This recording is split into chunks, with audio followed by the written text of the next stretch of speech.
Welcome back our channel. അപ്പം നമ്മുടെ വീട് കാണുമ്പോൾ തന്നെ എല്ലാവർക്കും മനസ്സിലാകും ഇന്നൊരു ഹോം ടൂറാണ് കേട്ടോ ചെയ്യാൻ പോകുന്നത്. അപ്പം നമ്മുടെ ഹൗസ് വാമിങ് കഴിഞ്ഞ് ഏകദേശം ഒരു 6 മാസം ആകുന്നുള്ളൂ കേട്ടോ. അപ്പോൾ ഇപ്പോൾ ചെയ്താൽ വീടിൻ്റെ ഒരു വൃത്തി അങ്ങോട്ട് കിട്ടുള്ളൂ. പിന്നെ നമുക്ക് 2 മക്കളുള്ളതുകൊണ്ട് വീട് പിന്നെ ഈ ഒരു വൃത്തി പിന്നെ കിട്ടും. അപ്പോൾ ഇതാണ് നമ്മുടെ ബെഡ്റൂം വന്നിട്ടുള്ളത്. നമ്മുടെ റൂമിൽ അറ്റാച്ച്ഡ് ഒരു ബാത്റൂമും കൂടി ഉണ്ട് കേട്ടോ. അതായത് നമ്മളൊരു റൂമിൽ മാത്രമേ അറ്റാച്ച്ഡ് ആയിട്ട് ബാത്റൂം കൊടുത്തിട്ടുള്ളൂ. 2 റൂമാണ് നമുക്ക് ടോട്ടലായിട്ടുള്ളത് കേട്ടോ. അപ്പോൾ അവിടെ കൊടുത്തിട്ടില്ല. ഹാളിൽ ഒരു കോമൺ ആയിട്ടാണ് കേട്ടോ കൊടുത്തിട്ടുള്ളത്. പിന്നെ നമുക്ക് 2 സൈഡിലായിട്ട് ഫ്രണ്ടിലും അതുപോലെ തന്നെ ഒരു സൈഡിലായിട്ട് ഗ്ലാസ് കൊടുത്തിട്ടുണ്ടായിരുന്നു. വൈറ്റ് കർട്ടൻ ആട്ടോ ഇടാൻ ഉദ്ദേശിക്കുന്നത്. ഇതാണ് നമ്മുടെ 2ാമത്തെ ബെഡ്റൂം.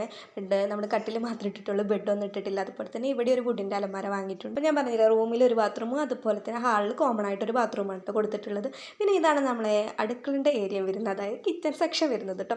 അപ്പോൾ ഇവിടെ ഉള്ള ടൈൽ എന്ന് പറയുന്നത് ബ്ലാക്ക് ആൻഡ് വൈറ്റ് കോംബോ ആയിട്ട് വരുന്നത്. അപ്പോൾ ഇതാണ് വീട് വന്നിട്ടുള്ളത്. വീട് ഇഷ്ടമായാൽ ലൈക്ക് ചെയ്യുക, ഷെയർ ചെയ്യുക, സബ്സ്ക്രൈബ് ചെയ്യുക. ബൈ.